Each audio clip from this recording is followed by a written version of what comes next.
YS Jagan పై Sharmila serious. ఎన్నికల్లో YCP ఓడిపోయిన YS Jagan పై APCC అధ్యక్షురాలు షర్మిల కోపం మాత్రం తగ్గడం లేదు. టీడీపీపై చిన్న విమర్శ వచ్చినా వైసీపీని కౌంటర్ చేస్తూనే ఉంది. చంద్రబాబు ఏజెంటుగా రాజకీయాలు చేసేవారికి, ప్రజల తరపున ప్రతి క్షణం ఆలోచించే వారికి మధ్య చాలా తేడా ఉంటుందని వైసీపీ చేసిన ట్వీట్ పై షర్మిల స్ట్రాంగ్ కౌంటర్ ఇచ్చారు. అసెంబ్లీకి వచ్చి నిలదీయండి అంటే నేను చంద్రబాబుకు కొమ్ము కాసినట్లు ఉందా అని మండిపడ్డారు. మీ మూర్ఖత్వానికి మిమ్మల్ని మ్యూజియంలో పెట్టాలని ఎద్దేవా చేశారు. అద్దంలో చూసుకోమని చెప్పింది అందుకే, మీకు చంద్రబాబు పిచ్చి పట్టుకుందని అన్నారు. అద్దంలో మీకు ఇప్పుడు కూడా చంద్రబాబే కనబడుతున్నాడని విమర్శించారు. తప్పు చేస్తే ఏ పార్టీనైనా నిలదీసే అధికారం తమకుందని, అది అధికార పక్షమా ప్రతిపక్షమా అన్నది ముఖ్యం కాదన్నారు. అసెంబ్లీకి వెళ్లకపోవడం తప్పు కాబట్టే తప్పన్నాం, చట్టసభను గౌరవించకపోవడం తప్పు కాబట్టే రాజీనామా చేయమన్నాం అని అన్నారు. జనసేన ఎమ్మెల్యే కారుపై దాడి. ఏలూరు జిల్లా పోలవరం పార్టీ జనసేన ఎమ్మెల్యే చిర్రి బాలరాజు కాన్వాయ్పై దాడి కలకలం రేపింది.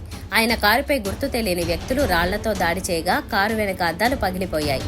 అయితే ఆ కారు వెనుకున్న మరో కారులో ఆయన ఉండడంతో ఎమ్మెల్యే బాలరాజుకు ఎలాంటి ప్రమాదం జరగలేదు. దాడి జరిగిన వెంటనే ఎమ్మెల్యే అనుచరులు దాడికి పాల్పడ్డ వారిని పట్టుకునే ప్రయత్నం చేయగా వారు అక్కడి నుంచి పరారయ్యారు. ఈ దాడి విషయాన్ని ఎమ్మెల్యే బాలరాజు వెంటనే పోలీసుల దృష్టికి తీసుకెళ్లారు. కేసు నమోదు చేసుకున్న పోలీసులు విచారణ చేపట్టారు.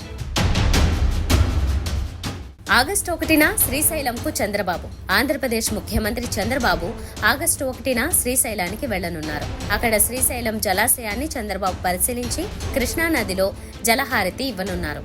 అలాగే శ్రీశైలం కుడి జల విద్యుత్ కేంద్రాన్ని సీఎం పరిశీలించనున్నారు. ఎగువ నుంచి శ్రీశైలం ప్రాజెక్టుకు వరద ప్రవాహం పెరుగుతుండటంతో అధికారులు 3 గేట్లను 10 అడుగుల మేర ఎత్తి నీటిని దిగువకు విడుదల చేసిన విషయం తెలిసిందే. 2న ఏపీ కేబినెట్ భేటీ, కీలక అంశాలపై చర్చ.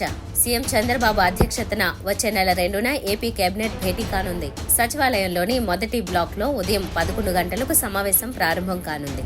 ఓట్ ఆన్ అకౌంట్ బడ్జెట్, ఎన్నికల్లో ఇచ్చిన హామీల అమలు, వాలంటీర్ వ్యవస్థ, భూ అక్రమాలపై చర్చించి కీలక నిర్ణయాలు తీసుకునే అవకాశం ఉంది.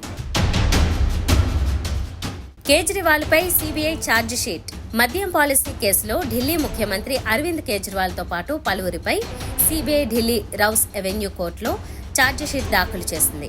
మద్యం కుంభకోణానికి సంబంధించిన సీబీఐ కేసులో సీఎం జ్యుడిషియల్ కస్టడీని రౌస్ అవెన్యూ కోర్టు ఈ నెల 25న పొడిగించిన విషయం తెలిసిందే. కేసు విచారణ ఆగస్టు 8న జరగనున్నది.